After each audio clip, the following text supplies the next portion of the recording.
Henry's. Henry's. You must know Henry's cat. You must have seen the movie. You must have read the book. He's a mellow yellow feline, so take a second look. He knows everything about nothing, and not too much about that. So if you know someone who knows what he knows, then you must know Henry's cat. Today was the day of the great bubble gum blowing contest. Henry's cat faced his opponent. A long-standing score was about to be settled. Chris Rabbit in the opposite corner looked confident. Mosey Mouse, the referee, made an announcement. Ladies and gentlemen, today is the big bubblegum blowing challenge match between, in the blue corner, Chris Rabbit, bubblegum blowing champion of the world. And the challenger in the yellow corner, Henry's cat. You have one piece of bubble gum each and 3 blows. I want good, clean bubbles and no blows below the belt.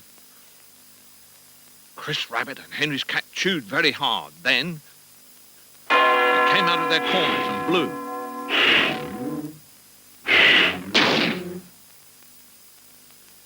The first round goes to the champion, Chris Hot Lips Rabbit.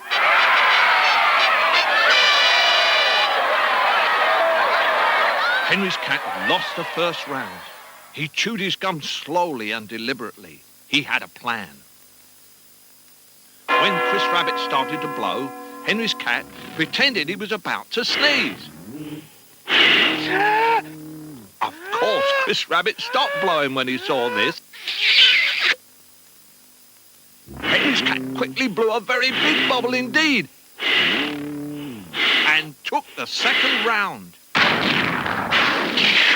He cheated! He cheated! Cried Chris Rabbit. He pretended he was going to sneeze and put me off. There's no rules against sneezing. It's 1 round each, and this is the final and deciding round, said Mosey Mouse. Both contestants were chewing fast. Well, they blew, and they blew, and they blew. Their bubbles were enormous, but at that moment the wind also decided to blow. And they drifted up into the sky like 2 balloons and sailed away. Then, with 2 loud pops, their bubbles burst. Now it was not a case of who had won, but who was lost. They both were. Oh dear, what are we going to do now? Said Henry's cat. Oh, don't worry. Rabbits are good at finding their way, said Chris, putting his ear to the ground and turning the other ear to pick up sounds. Oh, have you found something? Said Henry's cat. Yeah, I've got a pine cone stuck in my ear. But there's no need to stare, said Chris. Ow, look over there, said Henry's cat. There in front of them was a large, dark, spooky-looking castle. Well, when you're lost and far from home, any home looks welcome. So they rang the bell.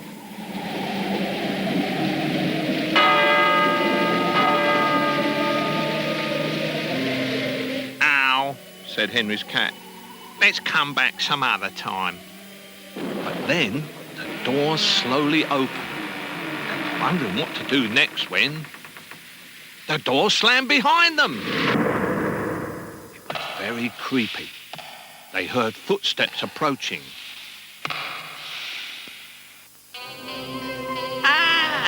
Good evening, my friends. Welcome to my humble abode. It is not a good night for the travel, no? Perhaps you will care to join me. I was just about to partake of dinner. Well, Henry's cat and Chris Rabbit couldn't agree more, especially when they saw all that food. But first, let me introduce myself.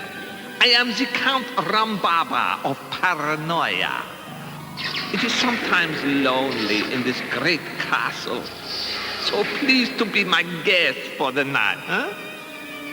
Oh, pleased to meet you, I'm sure. I'm Henry's cat, and this is my friend Chris Rabbit, the champion bubblegum blower of the world, and I am the runner-up. Then it is a great honor to have such distinguished guests. Please to be seated. Well, Henry's cat could hardly wait. He was just about to bite a large jam donut when a vampire bat fluttered down and sank its fangs into the donut and sucked all the strawberry jam out. Don't be afraid. It is just my little friend, Rigor Mortis. Well, Henry's cat had hardly got over that shock when a bony hand came out of the custard and snatched away a cherry cake he was about to eat. Then, when Henry's cat tried to take another cherry cake, it just scurried away and hid behind the butter dish. Henry's cat tried to chase it out with a stick of celery, but only succeeded in knocking over the pepper pot.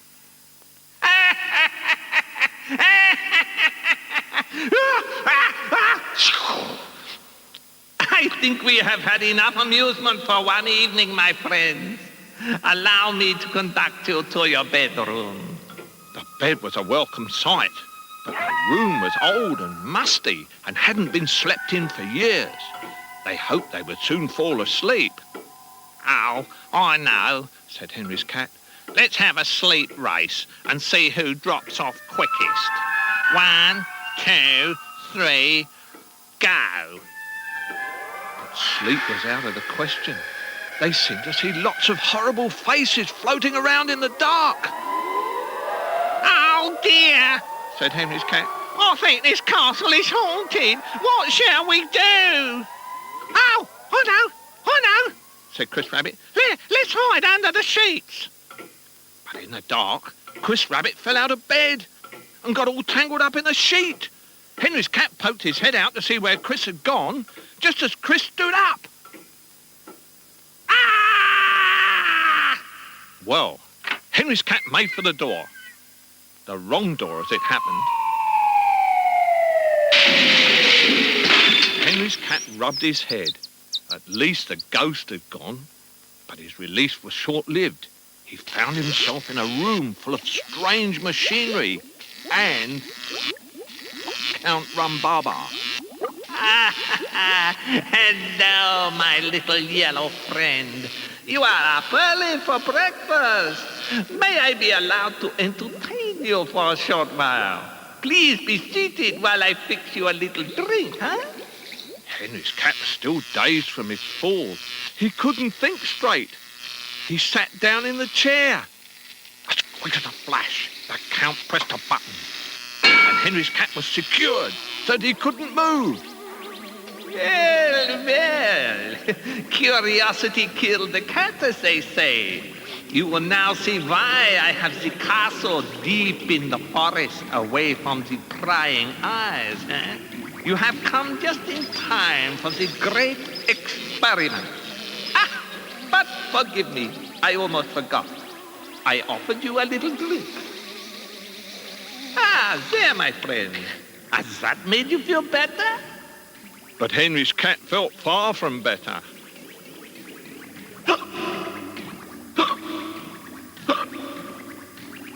Oh, dear. You have given me very bad hiccups. Hiccuped Henry's cat. So sorry. Please permit me to cure them for you. I have just the thing here.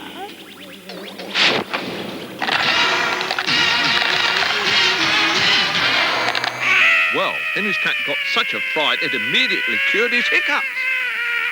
Ha-ha! My little experiment worked. It will make me the fortune. You would like to know what I am up to, huh? Well, I will spill the beans, as they say. Here we have the Mexican jumping bean. And what do I do with the beans? I show you. First, I make them into powder.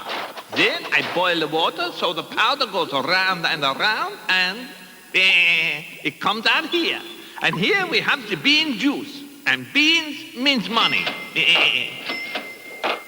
Henry's cat realized he and Chris Rabbit had stumbled on a fiendish plan by a mad genius. And here he was, helpless. Ah, but I am forgetting my manners. You must be feeling lonely, huh? Perhaps you would like your little friend to join you.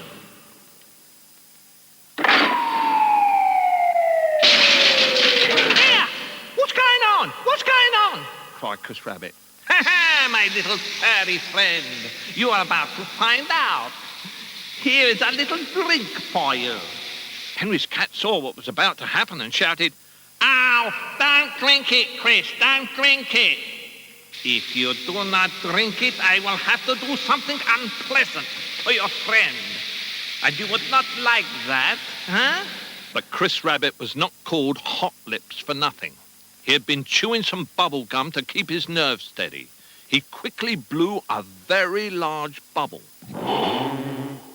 Count Rumbarbar gaped with amazement. The bubble burst and knocked the drink back into his open mouth. He was getting a taste of his own medicine. Henry's cat saw his opportunity and shot his chair over to Chris Rabbit, who quickly released him. But Count Rumbarbar, who couldn't see where he was going, accidentally knocked the lever that switched on the monster machine. The monster sat up.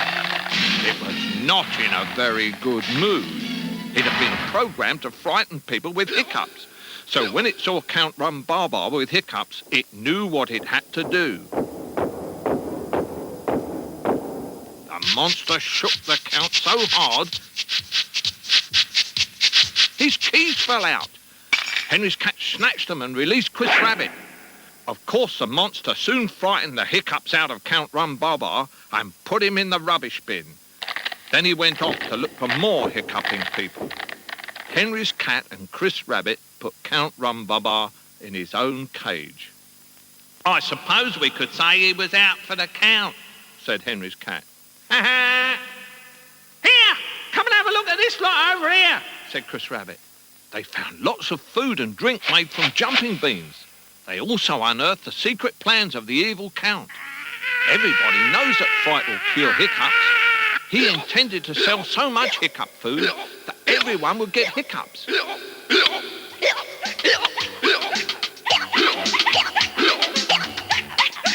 No one would be able to work or talk properly, and the world would soon come to a standstill. Good evening. Due to the outbreak of hiccups, the Prime Minister has called a national emergency. Count Rumbarbar then planned to open a hiccup cure centre. Customers would be charged $10 a cure. They would be told to stand in front of a cupboard.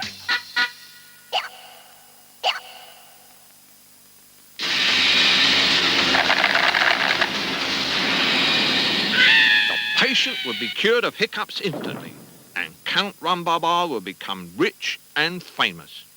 However, his evil plan had been frustrated thanks to bravery and bubblegum. Henry's cat and Chris Rabbit were both given chocolate medals, which they could eat there or take away. And they were seen on TV blowing bubble gum in different shapes and colours.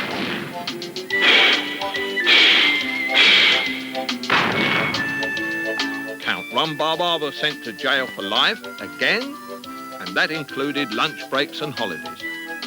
Henry's cat summed it all up by saying, Ah, well, he may have been a count, but his number's up now.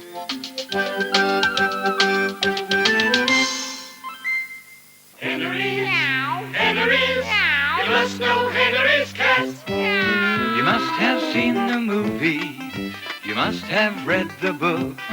He's a mellow yellow feline, so take a second look. He knows everything about nothing, and not too much about that. So if you know someone who knows what he knows, then you must know Henry's cat. Then you must know Henry's cat.